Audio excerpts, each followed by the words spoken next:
تمہارا پروردگار خوب جانتا ہے کہ تم اور تمہارے ساتھ کے لوگ کبھی 2/3 رات کے قریب اور کبھی آدھی رات اور کبھی تہائی رات قیام کیا کرتے ہو،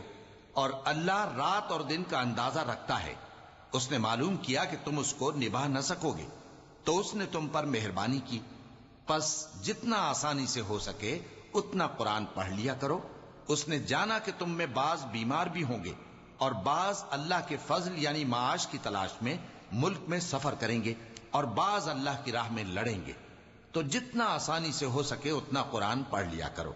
اور نماز قائم کرتے رہو اور زکوٰۃ ادا کرتے رہو اور اللہ کو نیک نیتی سے قرض دیتے رہو،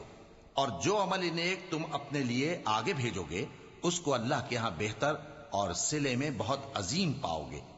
اور اللہ سے بخشش مانگتے رہو، بے شک اللہ بخشنے والا ہے، مہربان ہے۔